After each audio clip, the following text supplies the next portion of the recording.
stay tuned, Yeah, there's several Black Friday deals I'm waiting to pop up, but haven't seen them yet. Haven't seen any like,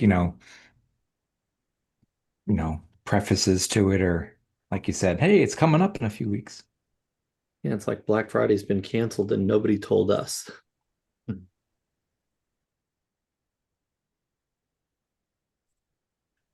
All right. Hello, everyone. Welcome to another episode of SEO Fight Club. The big news of the week is SEO this week is returning this week. Yeah, And I baby. should probably stop saying week so much. But we're really glad that SEO this week is coming back. Do you want to tell us about what you're going to do this go around, Clint?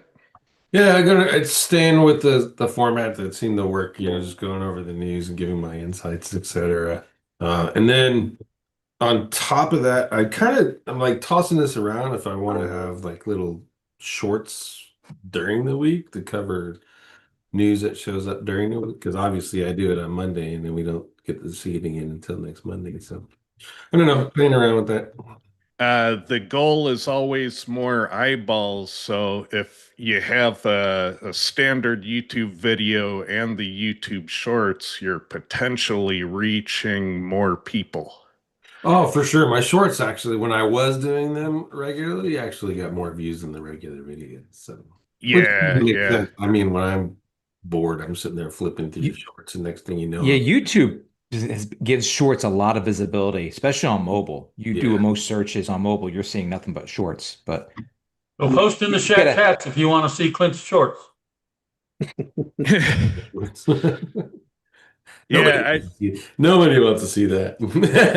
I'd Clint. imagine if you made brief summaries of each of the things you talk about as YouTube shorts and said for the full story, just follow the link in the description. Yeah, so what we're doing for clients is something along that lines. We'll do a video, answer like 5, 10 questions, and then break those questions into shorts and syndicate into reels and all that madness. So it seemed easy enough to carry over with SEO this week, but I wanted to make it kind of unique. I mean, a lot of people are getting tired of listening to, gotta test this and gotta test that. And I was like, or I tested this and I tested that. And whereas maybe there's an opportunity to approach that in a different way and get more people engaged in it. Well, you're also the king of processes. If you gave starting advice on certain SEO processes, I'm sure a lot of people would eat that up. Yeah, I stopped doing giving that away for free. If you want that, you got to pay me. Yep, there you go. So, SEO this week is on YouTube. You can search for it by name. It's a really great show. If you haven't found it by now, where the hell have you been? So, check it out, especially if you're looking for more SEO content to consume during the week. Let's see. Anything else to announce? No, I think I'm just waiting for Black Friday to see what's going on this year.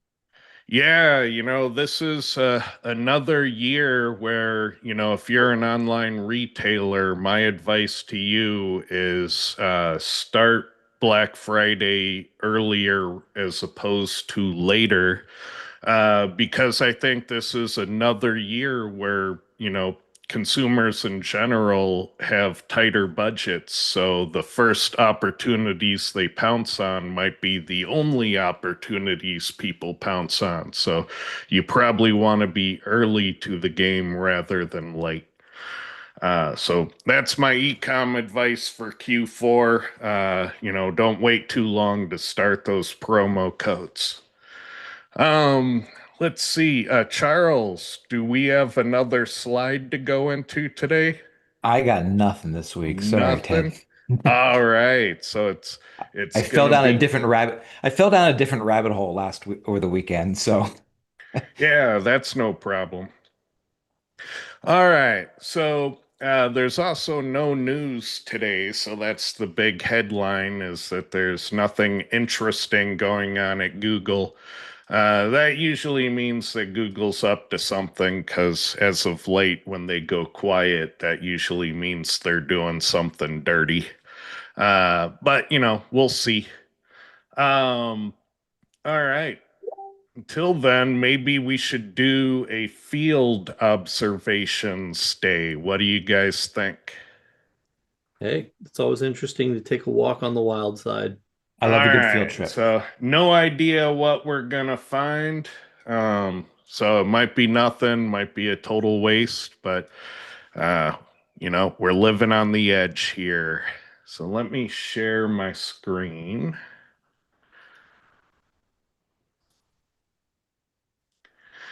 All right, and let's go for the DUI lawyer Los Angeles. All right. Um, so this is interesting. That looks new. So you can filter the sponsored results. Do they change at all? Yeah, I guess they do change.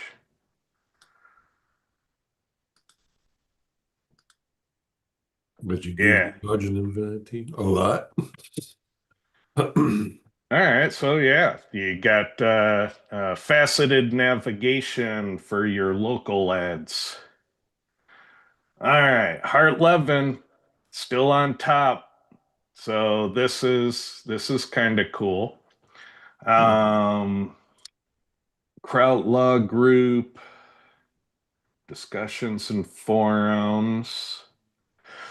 This is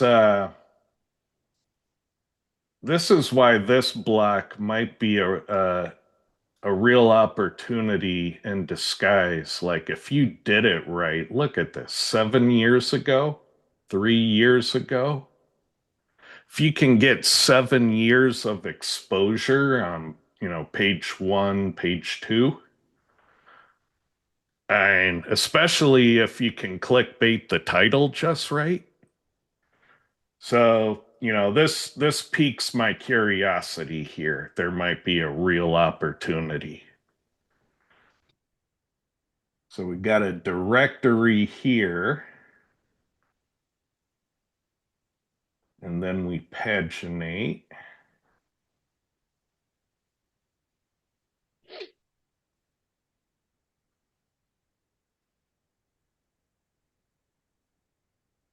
It's looking at this. Oh, well, it's Yelp. But yeah, that's a lot of reviews. If that was a law firm, I'd be like, bullshit. But yeah, everybody is like, oh, I need to uncheck Yelp because they're not like my business and I can't compete with them. Well, check it out. We just had what, 15 websites here beat Yelp.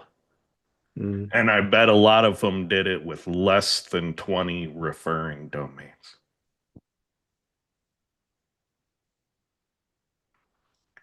All right, this is the feature I don't like, because there can be any number of these sponsored results and they look exactly like search results. So you can see sponsored result, here's one, but they could have like 5 of them. And you'd have to scroll to find out where they end, and you probably wouldn't. You would think that the one after this one is back to a regular search result. So I really dislike this. This is like extremely slimy right here. All right, let's see. Let's try the show more. So you can message or look at reviews. I'd want a message. Why would you want reviews instead of the message bubble? Maybe they're testing it. See, if people will click on the reviews, in any sort of meaningful percentage. Yeah, that makes sense.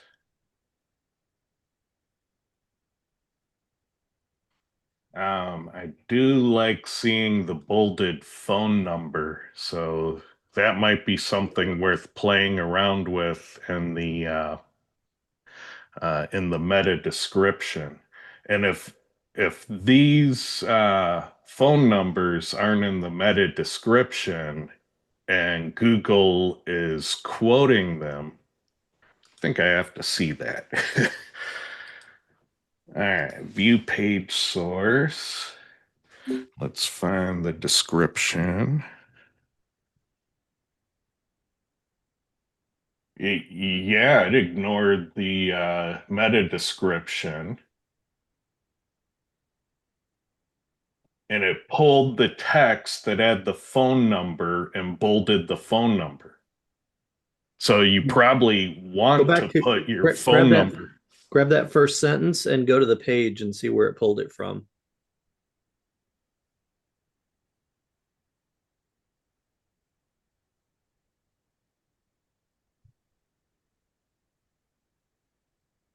Ooh, that is a good question.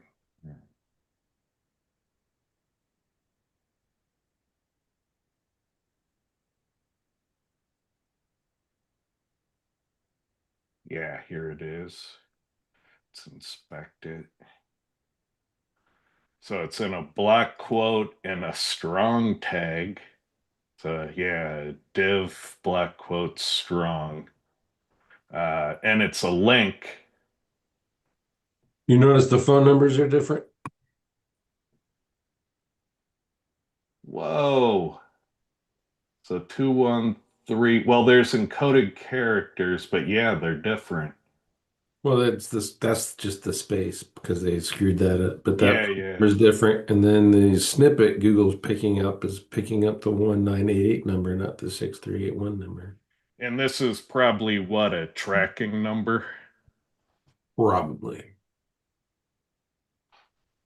That could be dynamically inserted. Or the other one is dynamically inserted, but I don't see any indication of it. But what I find so interesting about this is Google really likes the phone number, so much so that it picked the snippet with the phone number in it, bolded the phone number, and replaced the meta description text with it. So that makes me think that there might be a power play by using the phone number in the meta description. It might be another trick like the numbered H2 headings. So this needs testing because if you can force a result summary with a phone number, that could be another avenue to bringing CRO into the description text. So It looks like all the meta descriptions for specific law firms have their phone numbers in it. So we see was that Kraut law group below it, and then there's the one above it. yeah, yeah. Yeah, only The Avvo and Reddit. directories don't have it, but Yeah. you wouldn't expect the directories or Reddit to have it. And if we go to the Kraut log group and let's I do like that having a different number that you link to than what you're showing. That is tricky. well, I And I think would it's not have just ever thought of doing that. I think it's just a call tracking number, like the one shown is the official, but the tracking number's in the link. Yeah. And Google replaced the tracking number with the one that was shown. With the content one, not the one in the href. Yeah. So in No, it this used the one in the href, not the one in the content. Oh, did it? Yeah. consultation former That's it. It's using the tracking number. Oh, yeah. Kraut log group freak. So yeah, this one had the phone number in the meta description and it stuck with the meta description. So I'm thinking this behaves like numbered headings. This is feeling more like a very useful power tool. Yeah, go back to the previous page and let's just see how many of them had the phone numbers because I wasn't, paying attention to that. Oh, are we on page? Oh, You're yeah. on page 3. Yeah. All right, so not that one. So we got 1, 2,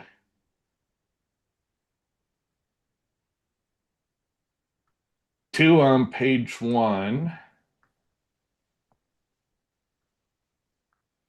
1, 1 on page 2. And then 1, 2, 3, 3 on page 3. So there's a question, Ted, in the chat here about using a phone number in the title tag. Now we're looking at the phone numbers in the meta description. Would you consider it in the title tag a better move, a worse move, and why? Well, I'd want to see it working. And I know in the past we've seen that working, but I'm not seeing it today. Hmm. And I think it's great because it's all about CRO, right? So if you can get the phone number in bigger font, that's kind of a bigger shout out.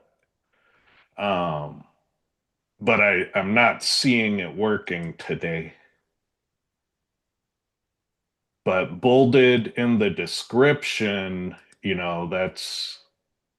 that's interesting because A, you at least want it in the description, and B, if you can force the meta description by using a phone number, that's a power tool for CRO.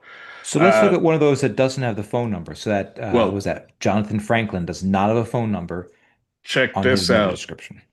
You use an alternative format and it doesn't work the same.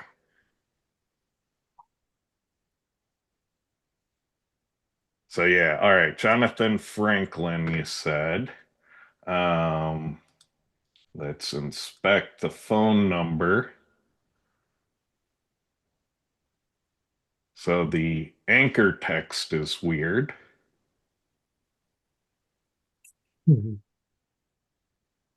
So I did a test years ago. This is at least 6, 7 years ago, about Google recognizing phone numbers, and I found that when you use the dots, it didn't realize it was a phone number.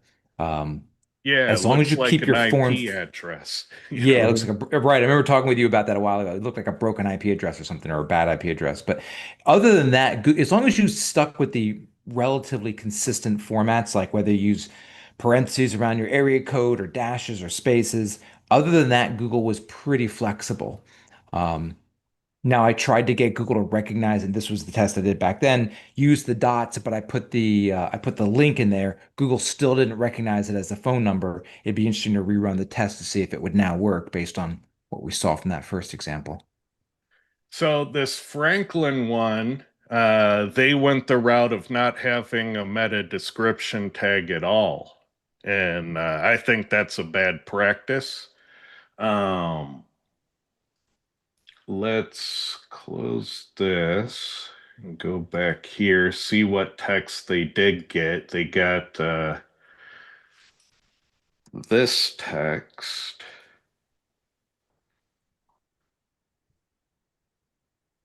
Wait a second. Why isn't it finding it? All right. Will provide, offers free consultation. So, oh, that's why the law offices. All right, let me take a look at that again. Handles. So we want handles.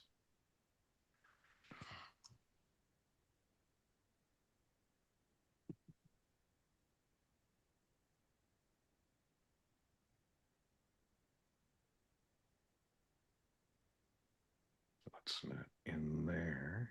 See if the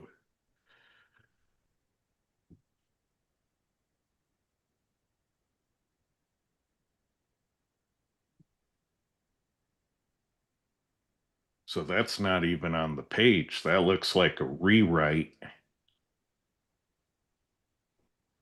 So this looks like something Google wrote.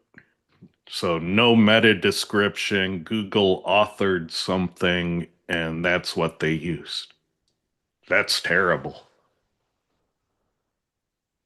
I suppose this could technically be like on one of their social media profiles or something. We've seen Yeah, that copy happen. that and just search for that phrase in quotes. Yeah.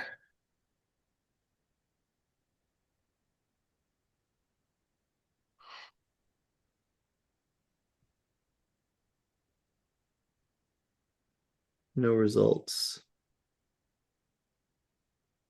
Wait a second. For this, but they removed the quotes. And yeah, no results. So it looks like something Google wrote on the fly. So an AI description, because it did it. A, they didn't have a meta description, and B, they didn't want to quote the page for some reason. So, if I were their SEO, I'd say let's try a meta description tag. Let's put the phone number in it and see if we can't gain control of this messaging. And that's why I think it's an opportunity. Um, yeah, this one's interesting too because that's clearly quoting a page, I think. Well, let's see. Let's take a look. Ted, I'm going to break your train of thought here. There's a good question in the chat about Quora. And it's, would Quora count this as a variation if it bolds it in the meta? And I'm assuming that it's referring to the telephone number. Yes, it would fundamentally, but there are some noise cleaners that try to get common things out of the variations. And I think phone numbers and prices are things that we strip automatically. Um, because typically, how often is a phone number going to be on all the search result pages? Um, all right, let's find that meta description. All right, so yeah, this is a meta description. It does have the non-standard phone, but Google did go with it. So maybe they don't bold it, but still like it, or maybe this was relevant enough that it carried. Um, yeah, that one's a bit more of a mystery. All right, let's look at a different keyword. Let's Wait, look what page are we on here? Just looking down at the bottom of the SERP, what page? for. Okay, okay, go ahead. All right, let's look at games. Another calibration keyword.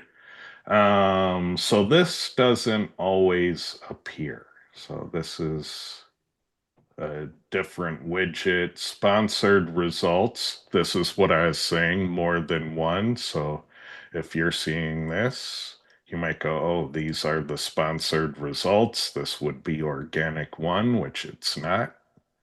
You'd have to understand that this is the boundary for that, and there are no ad snipes. Hate it.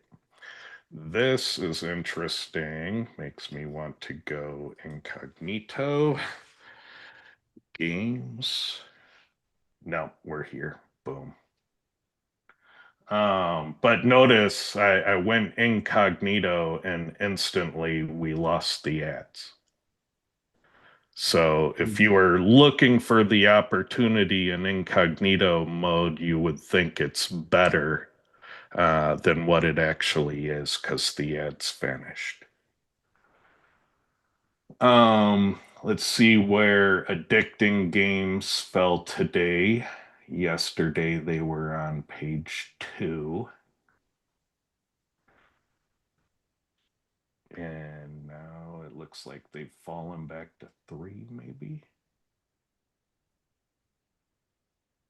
Wow, 4? Oh, you know what happened to Addicting Games? Their website fell offline. I bet they're still offline.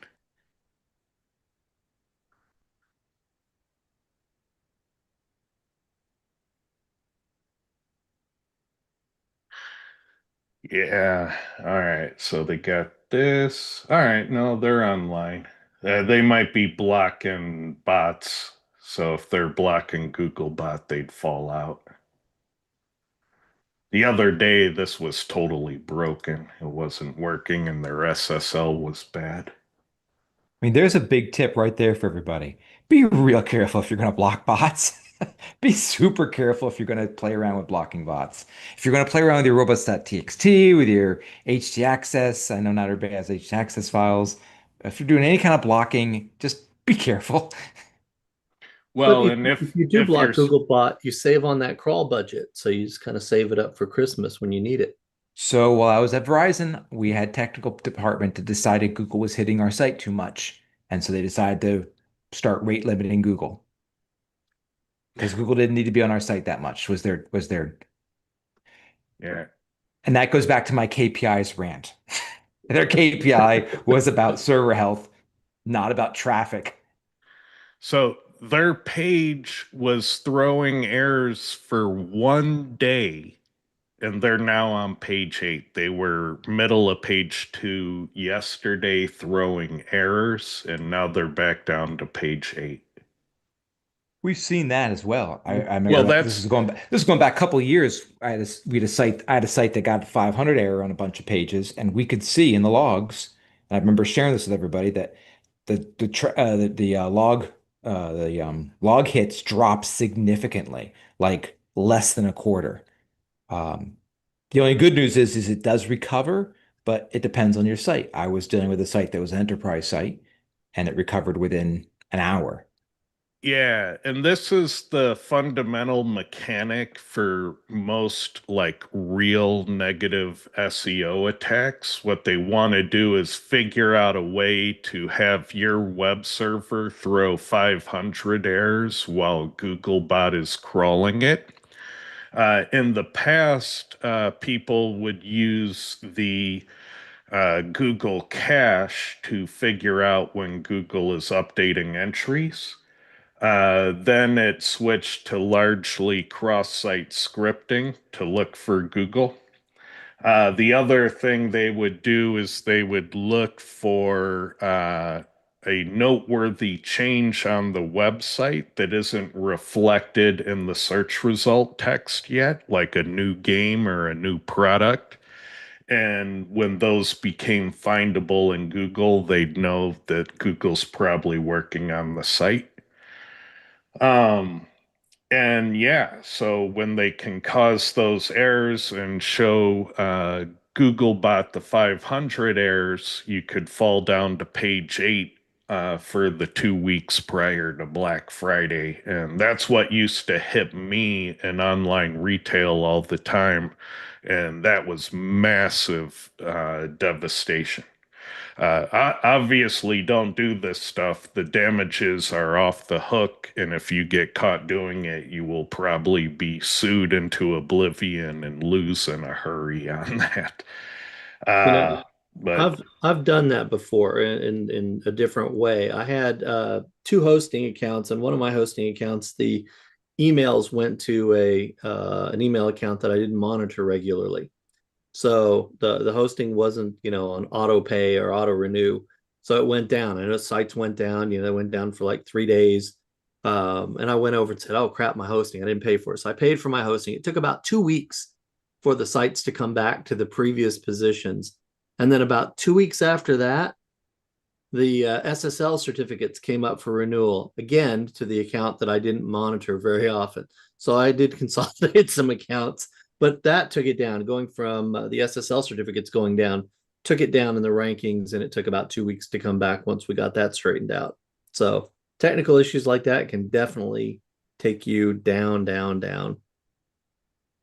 yeah, and back in the day, it would take you down.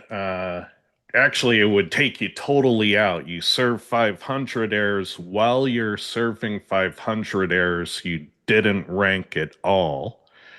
And then once you came back, you would be at a lower position for about 2 weeks to Mm. recover. But they would recheck the missing pages about once every 2 to 4 hours. So if your page came back, you'd be back in play, but at that lower position. Yeah. And it looks like that's still the way it works.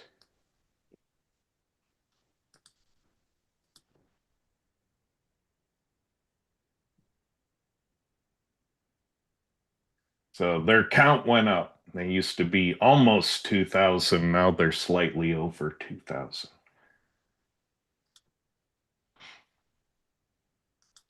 All right, new keyword. Let's look at sterling, silver, amethyst, bracelet. All right, so definitely looks like schema and merchant center heavy. So this looks like an organic result. So the best you can be is a page down event, which isn't too bad. Like these would be worth getting still.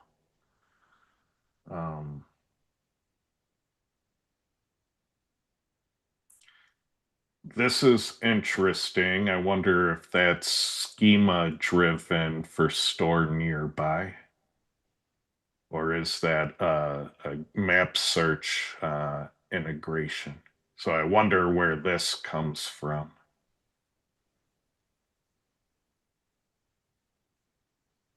I like seeing things like shipping cutoff and return cutoff and delivery offer. These things are really good for CTR and FOMO.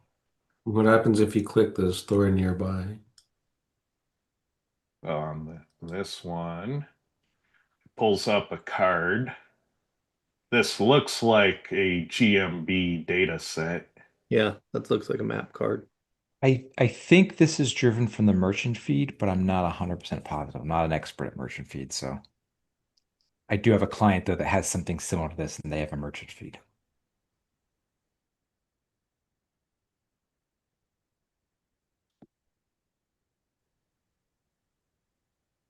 Now, the interesting thing is the last time we took a look at this, it was a wall of images, just carousel after carousel of images. And I think there were only 3 organic results, like these that were on page 1 last time we looked at this. What's this green dot? I like the green dot. I know in stock is a form of schema, but if in stock comes with a green dot, then I'm absolutely doing in stock schema because it's a call out like the rating stars. And you got these, which help. I'd almost want to suppress the price in favor of these features, but the bold is a call out too. But yeah, that green dot, I'm interested. So price range, so that's a category. You typically get this from the category schema. Here's a promo and a coupon code. So that's interesting. That could be a good click-through rate piece right there. You'd have to test it. But my guess is that probably works.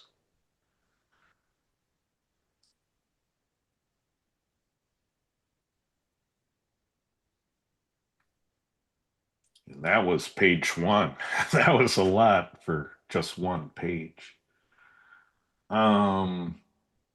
In the past, we saw a lot more of these that didn't have fave icons. It looks like everybody's moving towards having their fave icons. So if you don't have it set, it might count against you at this point.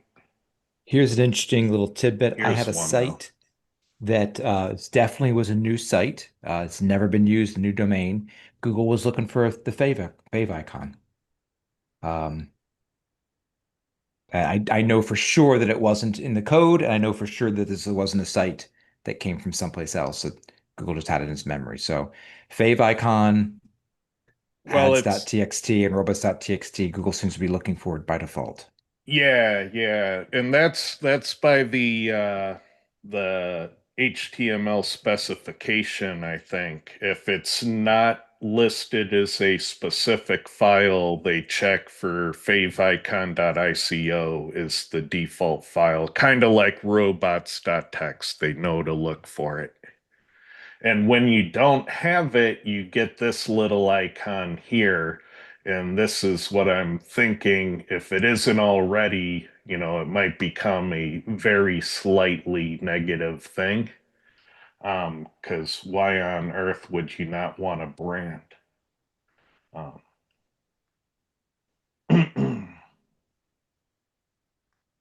I love the Macy's favicon there. Just the red star. That grabs your eye. It was up a little bit further, but yeah. Macy's and Target, I think, have the best favicons in the industry. That one's not bad. I spent many an hour arguing with people in the design teams about how we need to upgrade our favicon, and all for naught. Yeah, there's What do I Targets. know? Targets is really good. And even the Macy's in the smaller form is still Yeah. really clear Well, and we'll look at iconic. Macy's compared to Sears there. So Sears was the fourth one over on, or second one from the left. Oh, that's horrible. Yeah. Like, and even What it Walmart, is like, that?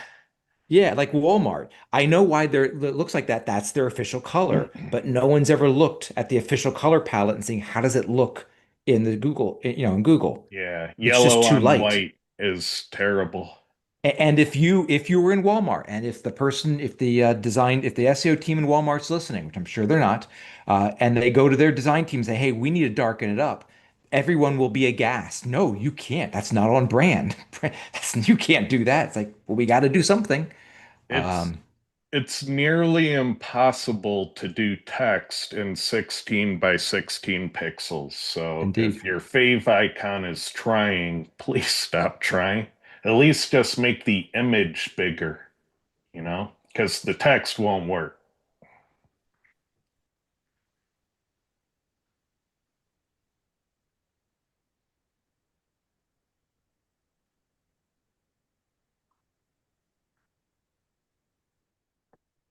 All right. Is there a keyword you guys want me to look at? Pick another remodeling, like Oh, plumber, let's something like that, to see if the phone numbers pop up in something other than lawyers. all right, let's look at Seattle uh roofer. Roofing, sure. All right.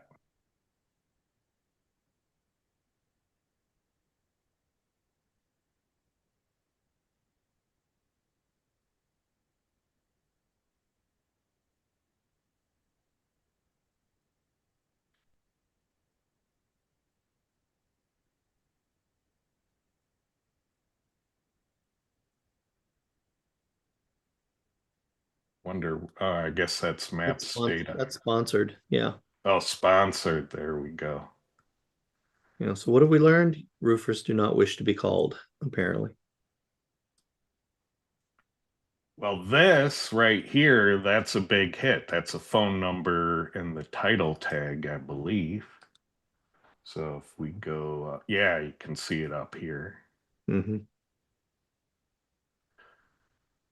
Let's double check.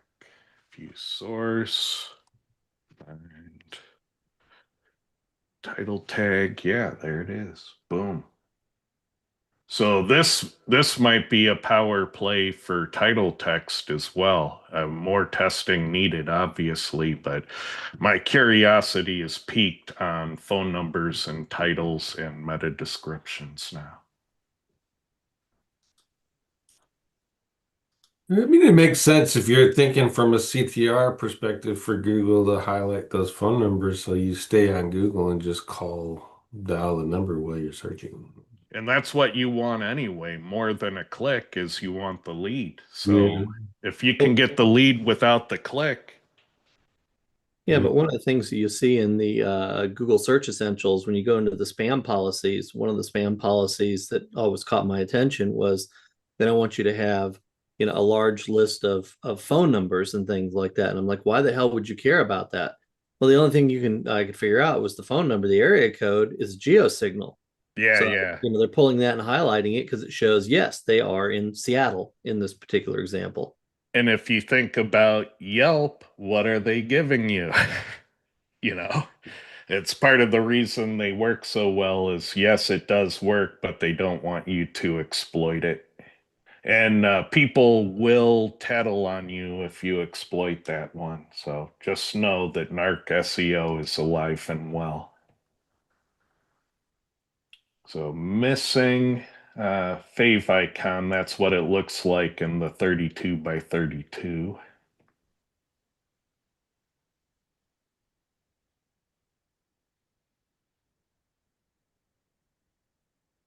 Yeah, not so much in this one. Let's look at SEO company. Integrity marketing. Sorry, South Park reference.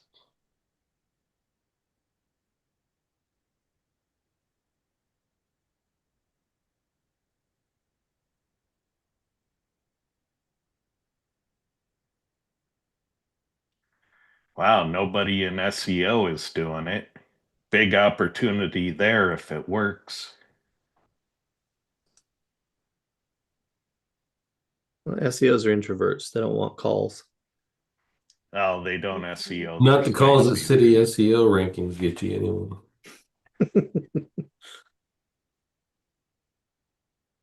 So, Clint, would you What's go the back? matter, Clint? You don't want to do a bunch of $250 a month clients No, not even that expect $5,000 a month in service? not even close. Nope.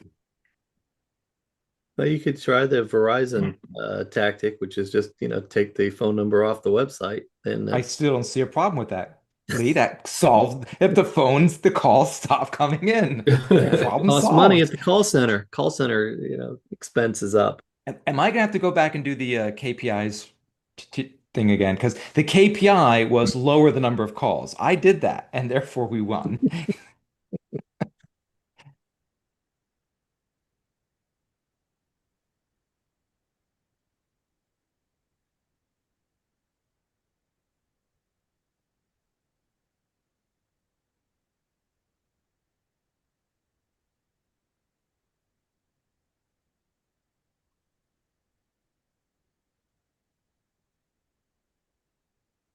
That mine or yours?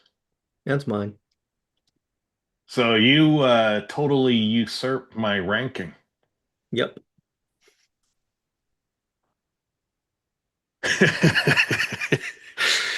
This is negative SEO. He managed to steal my website by using my content and a different domain and link building to it. So for all those people who said negative SEO doesn't work, show me an example. Lee Witcher made it work. Right here. That's just your affiliate doing smart marketing. Because you No, I just cloned his. There's no affiliate thing on there. I just cloned Yeah, his. he stole my content. But Ted, I've been told by Google that that negative SEO is not a thing, and that you don't have to worry about duplicate content. Yeah. Don't punish Lee, Google. He did this with permission to prove it works. Yeah. And all the there you go. business It's not still goes negative to me. SEO. You just proved their point. You gave Yeah. them permission, so clearly it wasn't negative. There you go. We didn't have to detect it because it was good. He gave consent. He gave consent. I'm a witness. That actually They use their intent detectors. that actually came from, if we go back 3 years ago to the Image SEO King competition that Craig Campbell had. One of the things that happened during that particular competition was Honey owned the website Image SEO King, and Chris Palmer had built a GMB for Image SEO King and put Craig craigcampbell.co.uk/image SEO king as the website address on there. And Google swapped out that website with imageseoking.com. And it got us thinking about, well, if your brand is not strong and Google thinks that something else is your branded property, is it possible to steal a brand? So, so I stole Ted's brand with permission. Well done. I'm impressed. This is something the whole industry said is impossible, and you did it. Yeah. Lee Witcher, master of the impossible. Well, it pays to test, right? Everybody assumed it was impossible because nobody was trying. Lee tried, and there it is. Yep. Did But Ted, Google said, there were blog posts about it. Yeah, I was watching Ted when he put that in there. I was like, all right, he's going to scroll. He's like, is that mine? I don't think that's mine. I was like, nope, that's not yours. His is SEOvolatility.com. Mine was SEOvolatilitytool.com. And there was nothing magic about it. I just straight ripped off I just straight cloned his site, built some links to it, did some canonical work, and Google accepted the fact that my site was better than his. Doesn't matter that mine was first. Yep. You need to build some links, sir. Clearly, you had a better EAT score and Core Web Vitals. All true. All true. All right, let's go to some questions. Looks like we have some here. So I'm going to stop sharing. That was fun. It's always good to do field observations. We often learn new things just by looking at the same keywords we always look at, but just trying to see what might be a little different. All right, so if you have questions, now's the time to make sure you get them in, because if we go through the question list and we run out of stuff, we'll just end early. So if you want to pick our brains, this is kind of last call. Let's see. For lawyers, that seems to be a must include. So the phone number. So yeah, Charles, I agree. Did we understand the answer you gave to? I guess that was the using the phone number in the title tag. Yeah. Abigail had asked about using the phone number, the title tag. I initially misunderstood, thought she was talking about meta description. And that's why I asked it live and said, hey. Yeah. And my opinion, meta description is a must include. If you're letting Google decide, Google will actually split test between different phrases on the page, and your rankings will go number 7, number 32, number 18 as it does its split test. Yeah, and you get penalized for Google's bad choices. So. Well, and you're probably doing that site-wide, so you're introducing all this volatility into your rankings site-wide by not using the meta description site-wide. And I just think that's a terrible way to do SEO and to try to understand what's going on, is to throw that kind of volatility into the mix. Try to get control and to even it out. Let's see. We have 2 pages on our site, not indexed by Google. Hopefully the site is bigger than 2 pages.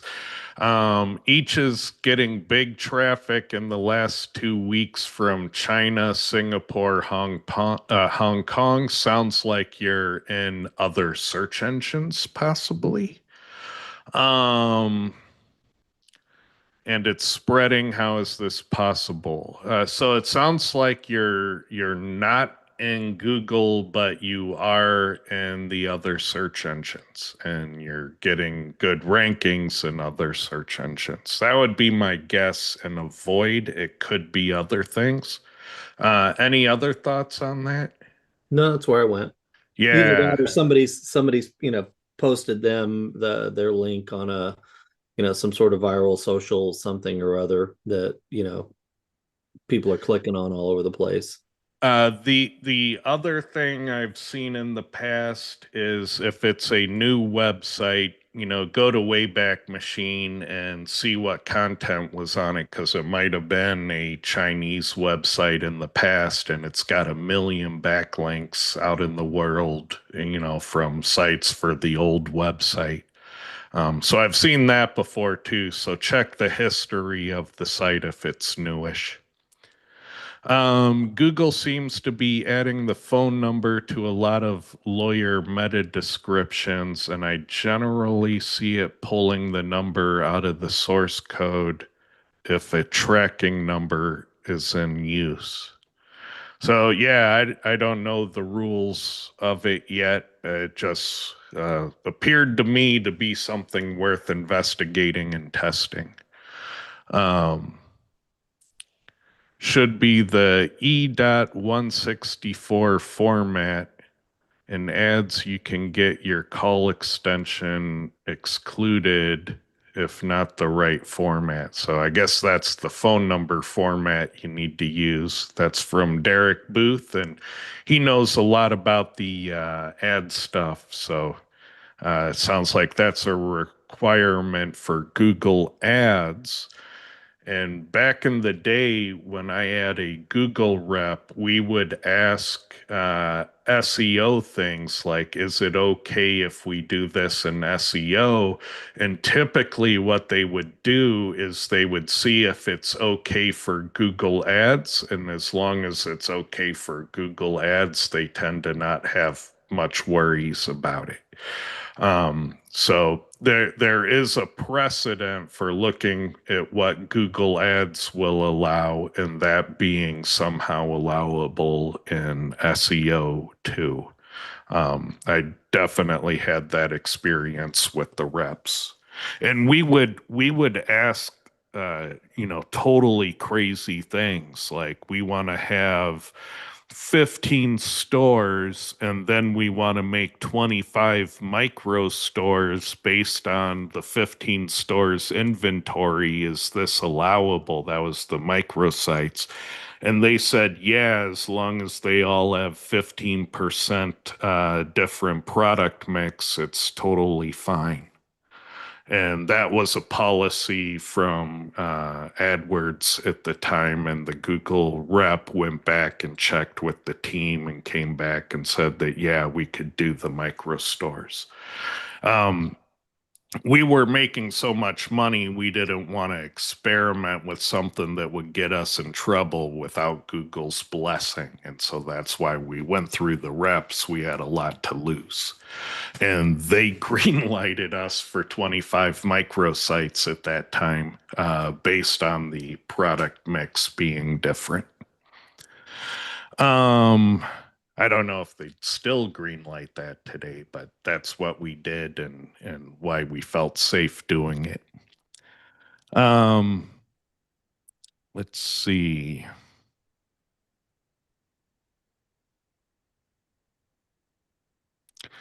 Any tips to get the site links to pop in the SERP? My understanding of the site links is you are totally at Google's mercy. I don't know of a way to force it. I have never heard of such a technique that works. It's like Google either trusts you enough and thinks you're noteworthy enough that people would want to know those. And so oftentimes they're equated to brand search. So focus on your brand, and hopefully Google, gives it to you, is my advice. Any other thoughts on that? No, I mean, most of the time when you see that, it's a brand search. I mean, occasionally, like if I search for, Seattle plumber, you might see a plumber that had a couple of site links underneath, but I know of no reliable way to force that or influence that. And there used to be a way to exclude ones you didn't want, but there was no way to suggest one that you did want. And so it's really just kind of Google's choice. Let's see. How long will it take for them to recover? That was So about games dropping down with the technical stuff. yeah, it's with the 500 error stuff, it would take typically 2 weeks. If you caught it right away and fixed it right away, you're looking at 2, 3 weeks to get to roughly back where you were. Um, but in general, when addicting games detune their web page and fell to page 7 initially, they could have put the content back and recovered in 24 hours. But here we are, like over a year later, and they haven't put the content back, and they haven't been number one since. They used to be the former number one. That's why I look for them. But they never put the content back, so they never recovered. Let's see. The website ranking number 2 for DUI lawyer Los Angeles has no other headings other than H1. I didn't look at it, so that could be the case. And keep in mind, there are many, many, many ways to get to the top. So just know that, if you're lacking in one area, you could be making up for it in keyword density or in topical relevancy or in backlinks or in schema. And so there's a lot of ways to get to the top. You don't have to copy everyone else. And so, yeah, can you get to the top without headings? I happen to know somebody who did it. His name is Clint Butler and Terry Samuels. And so, yes, you can. Um, are the ratings listed under the meta description created by utilizing review schema or some other way? Yeah, typically review schema. There's a few kinds of review schema. One is the store rating, where you have trustworthy product ratings and reviews on your website. You don't want to fake those, because I think in our jurisdiction it could get you in trouble with government regulation. Could also get you in trouble with Google. Like, I know if all of your product ratings are the same, or if you never have low product ratings, Google can exclude you for that from those programs. Um, and they do, I didn't check to see this time, but I know in the past they do allow 1 5-star rating to actually appear. So if you only have one review and it was 5 stars, we would see law firms getting that presentation.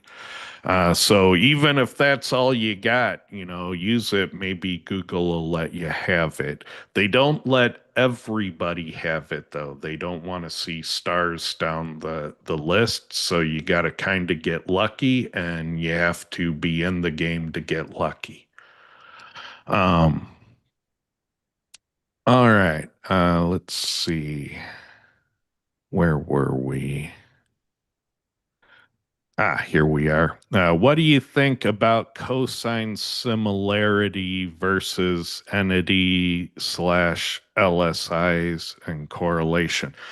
I haven't studied it very much. I know a lot of people are into it. I know that Google's using it internally because we've seen it in internal meeting photos up on the projector screen. So, it is something that's actively in use in a lot of places. But here's the thing is, like, I feel that you can actually learn a lot with just basic statistics. Like, if I showed you the search results on Amazon and I've told you I've hidden the sort order of the search results, like, how many samples do you need to know if it's by price descending or by name alphabetically ascending, or, it doesn't take millions and millions of samples to figure out primary sort order. And so we figured out that you can use statistics to identify primary sort order in a lot of different cases. So do you need to get into the the really nerdy stuff to figure it out? Maybe it's better, but I haven't seen evidence that somebody has been able to do something remarkably better than just baseball stats. So, show me the power is what I'd say. Um, but I'm not going to say it won't work. Lots of stuff works. But, show me it's better than statistics and I'll get excited. Well, What do you think, Lee? I think just like, there's a lot of ways to rank a page. There's a lot of mathy ways to try to figure out what a topic is. And Google uses a lot of them, not just, the one. There's, TF IDF, there's correlation type analysis, there's various clustering models, there's the cosine similarity, and probably dozens other that little PhD nerds are figuring out along the way. And all of them are designed to try to approximate human understanding of a page, a topic, a meaning. And so I don't know that any one is better than the other. They're all useful to a degree, but I wouldn't sit there and say, oh, yeah, screw this one. That one's the better one. Because I don't even think Google's doing that. I think Google's using as many different methods as they can and combining them in ways to, try to improve the results that they display. Yeah, yeah. And so, the other thing I'd say is if you've figured out a way to rank things and get useful information using cosine similarity, then by all means, it's really hard to argue with something that works. But to date, I haven't seen a good way to leverage it in a way that works really well. I haven't seen that yet. Yeah, one other thing just to think about, and people tend to forget this, when you look at like correlation, Quora uses, there is very rarely a perfect correlation, so there's error around the prediction. And that's incumbent in all of these, mathematical approaches is we're trying to extract useful information and minimize error. So there's no perfect way. There's no one is better than another, that I've seen out there. They're all useful. They're all useful methods of trying to, extract again what a topic is, what the meaning is, so that you can produce a better SERP for, the human user. So, but everybody tends to get hung up on, oh, it's the shiny thing. It's the answer. And I'm like, no, because statistical methods like this one all have a degree of error around them, and people tend to forget that. They think this is the one and it's perfect, and whatever output I calculate is the thing. Yeah, the question becomes, what is Google doing with it? And I know that there have been a couple leaks in past years about comparable fingerprints and what's in the protocol buffers for each URL. And they're able to determine how topically similar, dissimilar any two pages might be from a keyword. So yeah, it makes sense that it's being used in some way in that regard. But is that cosine similarity versus the page text, or is there a frequency distribution of most common entities and cosine similarity versus the frequency distribution? And what is the actual use case? And that I want to see that study. I don't want to just see that, screwdrivers make for better homes. I want to see the study on how they were used and how those techniques are better. Oh, all right. let's see, where are we here? Review schema should help make the snippet pop. That's a Charles one. So yeah, I agree. Last few ones here. So change my fave icon to red. Got it. Well, it has to be a unique symbol too. So yeah, if you're making your brand logo, red is not a bad choice because it's a clear call out in the largely blue, green, black SERPs. So yeah, it's not a bad pick. Can I make the Cora report for an e-commerce PDP page template? What's a PDP page template? Does somebody know that term? Could be a misspelling of PDF. I was thinking product description page. Oh, product is, yeah, that's probably it.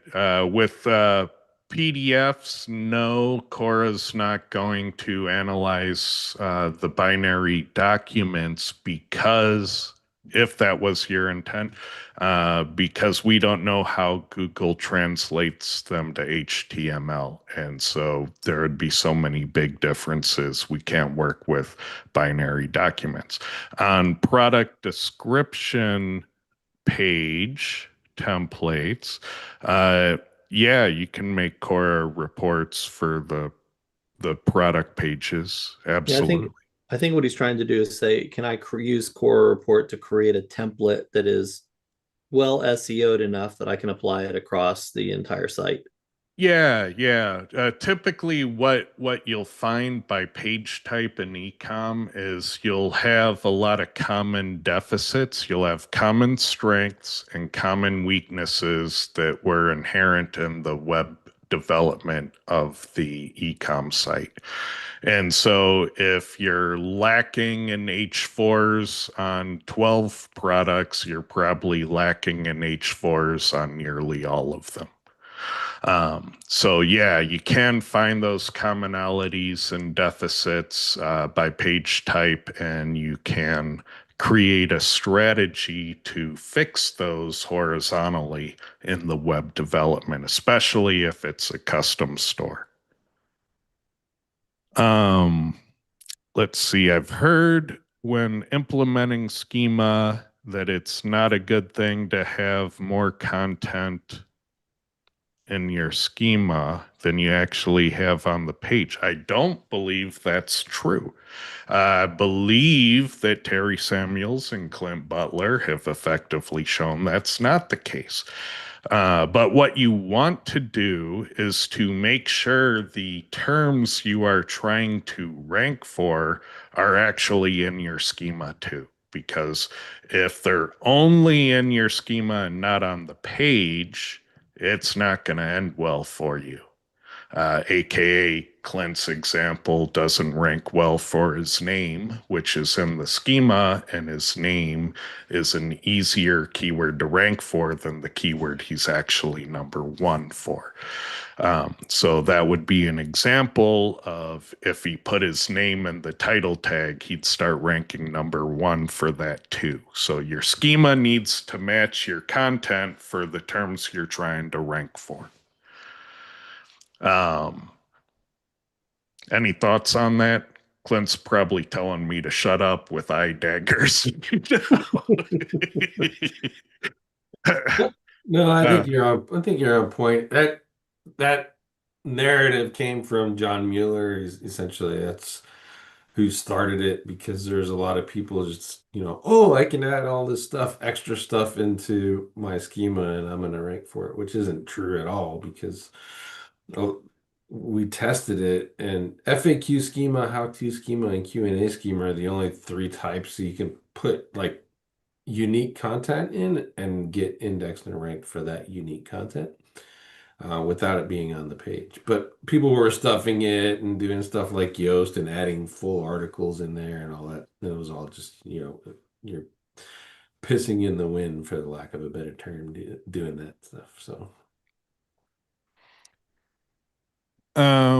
seems like this wouldn't be true since you can rank a page using only schema. So, you know, There you hint, go. hint. Somebody daggers listening. All right. Let me check the live chat really quickly. I think that's all we had. Yeah, that looks like it. So thank you, everyone.